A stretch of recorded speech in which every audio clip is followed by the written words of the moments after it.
ఇప్పుడు దేవాదాయ శాఖలోకి దేవాలయాలు వెళ్ళాయి కాబట్టి వాళ్ళు నిర్వహణ కోసం పెట్టారు.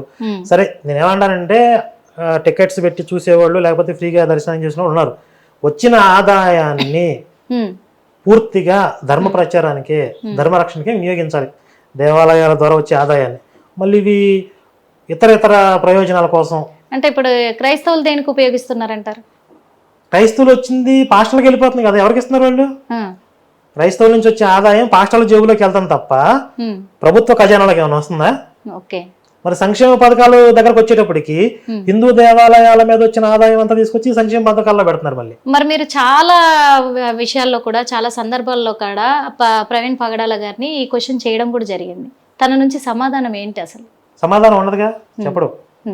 ఆయన ఏంటంటే క్రైస్తవులని ఈ సంస్కృతికి ఈ దేశానికి వ్యతిరేకంగా తయారు చేసుకుంటూ పోవడం, అది రేషనల్గా లాజికల్గా ఉందా లేదా అని ఆయనకు అనవసరం.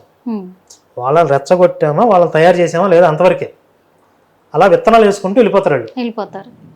దాన్ని ప్రశ్నించే వాళ్ళు ఉన్నారు, ఇది తప్పని చూపించేవాళ్ళు అనవసరం. వాళ్ళు ఏదో చెప్పుకుంటారు పోనేవాడిని. ఇలాంటి ఐడియాలజీ అయింది.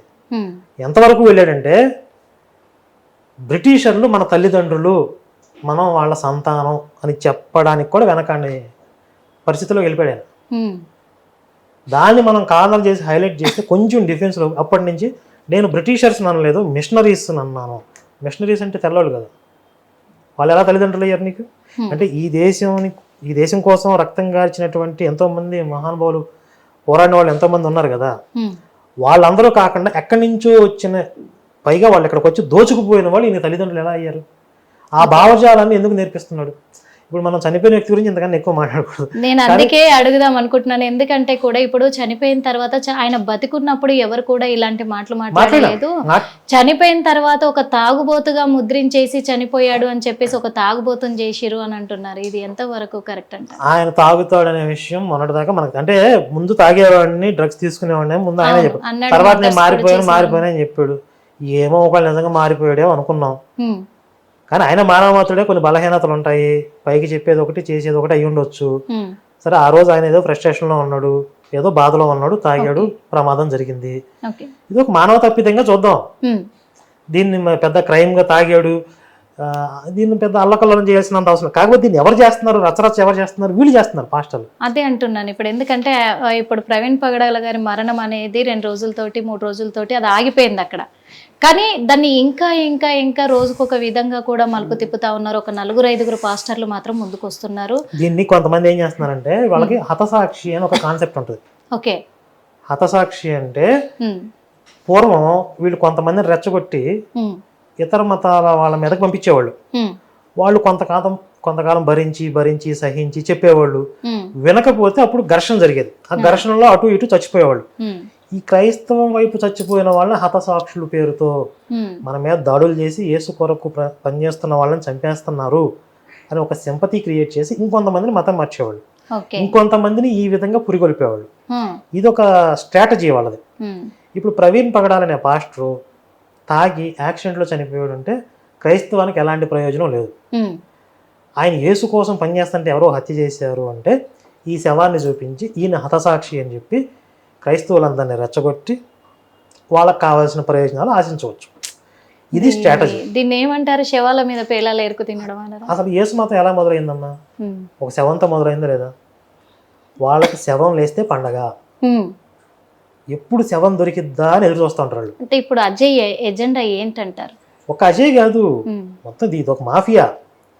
ఇప్పుడు ప్రవీణ్ గారిని, చనిపోయిన ప్రవీణ్ పగడాలని హతసాక్షి అనే పేరుతో మన క్రైస్తవం మీద దాడులు అని హిందుత్వం మీద, హిందూ భావజాలం మీద విద్వేషాన్ని రగిల్చి క్రైస్తవుల్లో వాళ్ళందరినీ రెచ్చగొట్టి రాజకీయంగా వీళ్ళకి కావాల్సిన ప్రయోజనాలు సాధించుకోవడంలో భాగంగా ప్రవీణ్ పగడాల ఆ మృతదేహాన్ని వాడుకుంటున్నారు వీళ్ళు. శవంతో చేసే రాజకీయాలు వీళ్ళు కనుక ఇలాగే ఎక్కువ చేస్తే అది ప్రమాదం అని తెలిసినా కూడా హతసాక్షి అని, హిందువులు చంపారని హిందూ సంస్థల మీద మా మీద తోసే ప్రయత్నం చేస్తే కనుక ఏదైతే ఈ మార్చి 25వ తారీఖు ఉందో, అంటే 24 నైట్ ప్రమాదం జరిగింది అని వివరాలు తెలుస్తున్నాయి. 25 బయటకు వచ్చింది. ఈ మార్చి 25ని మేము విద్రోహ దినంగా ప్రకటిస్తాం. విద్రోహ దినం అంటే ఒక ప్రమాదాన్ని హత్యగా చిత్రీకరించి భారతదేశంలో మత కలహాలు సృష్టించి పెద్ద ఎత్తున విధ్వంసం చేయడానికి ఈ మిషనరీలు ప్రయత్నించాయి. క్రైస్తవ మాఫియా ప్రయత్నించింది. ఈ కుట్రలని పోలీస్ డిపార్ట్మెంట్ కానీ ప్రభుత్వాలు కానీ ఆధారాలన్నీ కూడా సేకరించి అది ప్రమాదమే అని నిగ్గు తేల్చి ఆ కుట్రలను భగ్నం చేయడం వల్ల ప్రమాదం తప్పిపోయింది. కానీ వీళ్ళ ప్రయత్నాలు ఏవైతే ఉన్నాయో ఇవి సమాజానికి తెలియాలి కాబట్టి ఈ మార్చి 25వ తారీఖున మేము విద్రోహ దినంగా ప్రకటిస్తాం. దానికి ప్రభుత్వం పర్మిషన్ ఇవ్వాలి కదా వాళ్ళు ప్రకటించడానికి. ఎవరు? మేము ప్రకటించడానికా? ఇప్పుడు వాళ్ళు హతసాక్ష్యం చెప్పడానికి ప్రభుత్వం పర్మిషన్ ఇస్తుందా? ఓకే, వాళ్ళ ప్రచారం వాళ్ళు చేస్తే దానికి విషయానికి విరుగుడుగా మేము చేయాలి కదా. అదే చేయాలి, కరెక్టే.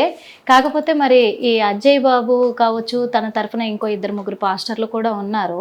వాళ్ళు ఒకటే క్వశ్చన్ చేస్తున్నారు హిందువులకి ముస్లింలకి. ఏమని చేస్తున్నారు అని అంటే, మా క్రైస్తవులని ఎందుకు టార్గెట్ చేస్తున్నారు? ఎందుకంటే ఇప్పుడు ప్రవీణ్ పగడాల క్వశ్చన్ చేశారు కాబట్టి, అన్యాయాన్ని అడ్డుకున్నారు కాబట్టి తనని చంపడానికి ప్రయత్నించి చంపేశారు. కానీ ఇప్పుడు ఇంకా ఒక 4గురికి థ్రెట్ ఏర్పాటైంది. అందులో ఫస్ట్ వాడిని నేనే. నన్ను కూడా చంపడానికి బెదిరింపు కాల్స్ వస్తున్నాయి, నాకు కూడా థ్రెట్ ఉంది. అందుకే ఆ కుట్రలో భాగంగానే మొదటిసారిగా నన్ను జైలుకు పంపిస్తారు అని చెప్పేసి చెప్పడం కూడా జరిగింది ఒక 4 days బ్యాకే. మీడియా ముఖంగానే కొన్ని ఇంటర్వ్యూలలో కూడా వితిన్ మా ఇంటర్వ్యూతో సహా చెప్పడం కూడా జరిగింది. అదే జరుగుతుంది తను చెప్పినట్టుగా అని ఇప్పుడు జనాలకు ఒక ఐడెంటిఫై వస్తుంది. అట్లంటే నిజంగానే కుట్ర పన్నుతున్నారా వాళ్ళపైన? ఇప్పుడు చిన్నపిల్లల మీద ఆడవాళ్ళ మీద లైంగిక వేధింపులు చేసేవాడు వచ్చి నేను ఆడవాళ్ళని ఉద్ధరించడానికి ఆ విధంగా వేధింపులు చేస్తున్నాను, వాళ్ళని మానసికంగా బాగా స్ట్రాంగ్ చేయడానికి త్వరలో నేను అరెస్ట్ అవుతాను చెప్పారు ఖచ్చితంగా అని ఆ రేపిస్టు ఆ శాడిస్టు చెప్పారు అనుకోండి.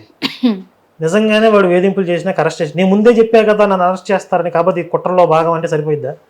ఇప్పుడు వాడు చేసేదే వెధవ పని, ఆ వెధవ పనికి అరెస్ట్ చేస్తారని తెలుసు.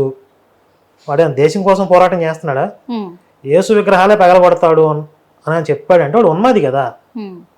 ఇంత ఉన్మాదంగా చేస్తున్నాను కాబట్టి ఎవరో ఒకరు కేసు పెడతారు, అరెస్ట్ చేస్తారు, పెద్ద విచిత్రం ఏముంది? అయితే ముందే ఒక ముక్కలా పడేస్తే తర్వాత దీన్ని ప్రోపగాండా చేసి దీని మీద మళ్ళీ రావాల్సిన ప్రయోజనాలు వాడు బయట రంగానే ఫండ్ రైజ్ పెడతాడు చూడండి. మీరు ముందే చెప్పేసి జైలు నుంచి బయట రంగానే ఫండ్ రైజ్ పెడతాడు చూడండి. జైలు నుంచే పెడతాడు వాడు. మణిపూర్ శవాల మీద 3 కోట్లు ఏరుకున్నాడు. మణిపూర్ గొడవలు జరిగినాయి కదా, అది అసలు 2 వర్గాల మధ్య జరిగిన ఘర్షణ, మతాల మధ్య జరిగిన ఘర్షణ అసలు ఎవరికీ తెలియదు, పూర్తి వివరాలు తెలియవు. 2 జాతుల మధ్య వైరం అని చెప్తున్నారు. మైతేయులు కుకీల మధ్య జరిగిన గొడవలు అవి. ఇవి క్రైస్తవులకి హిందువులకి మధ్య జరిగిన గొడవలు అని చెప్పి క్రైస్తవుల చర్చిల్ని తగలబెడుతున్నారని చెప్పి నేను వాళ్ళని ఉద్ధరిస్తానని చెప్పి ఇక్కడ ఫండ్స్ కలెక్ట్ చేసి 3 కోట్లు పెట్టి స్థలాలు కొనుక్కున్నాడు. ఇది ఎవరు చెప్పారు? నేను చేసిన ఆరోపణ కాదు, పాస్టర్ విజయ్ కుమార్ చెప్పాడు. పాస్టర్ విజయ్ కుమార్ కూడా ఆధారాలు చూపిస్తూ మాట్లాడాడు. అతని బ్యాంక్ స్టేట్మెంట్ తీసి ట్రాన్సాక్షన్స్ ఎవరెవరికి వెళ్ళాయి, ఇతని భార్య అకౌంట్లోకి ఎంత డబ్బులు వచ్చాయి, మొత్తం ఆధారాలు చూపించాడు. 3 కోట్లు. మొట్టమొదటి నాకు తినడానికి తిండి లేదు అని చెప్పిన పాస్టర్ అజయ్ కుమార్ ఈరోజు హిట్ టీవీ యాప్, ఇందులో short news, live news, entertainment shows, movies, digital magazines తో పాటు మీ జిల్లా వార్తలను కూడా ఫ్రీగా చూడొచ్చు. ఇంకెందుకు ఆలస్యం, వెంటనే హిట్ టీవీ యాప్ ని డౌన్లోడ్ చేసుకుని ఫ్రీగా ఎంటర్టైన్మెంట్ పొందండి. Hit TV app. Hit TV app. Please download hit TV app. Hit TV app ని ఫ్రీగా డౌన్లోడ్ చేసుకుని ఎంజాయ్ చేయండి. మీకు నచ్చిన ఎంటర్టైన్మెంట్ కోసం హిట్ టీవీ యాప్ ని ఫ్రీగా డౌన్లోడ్ చేసుకుని ఎంజాయ్ చేయండి. హిట్ టీవీ యాప్ ని డౌన్లోడ్ చేసుకుని ఆస్వాదించండి, ఆశీర్వదించండి. ఇంతమంది సెలబ్రిటీలు హిట్ టీవీ యాప్ ని డౌన్లోడ్ చేసుకోండి అని చెప్తున్నారంటే ఎంత మంచి యాప్ ఆలోచించండి. అమెరికా అమెరికా అమెరికా అమెరికాలో చదవాలనుకునే వాళ్ళకి విశ్వసనీయమైన పేరు మన శౌర్య కన్సల్టెన్సీ. UK లో 1 year masters, UK లో 1 year masters, 2 years work permit up to 5 years visa. Contact Saurya Consultancy. Contact 89851 89851.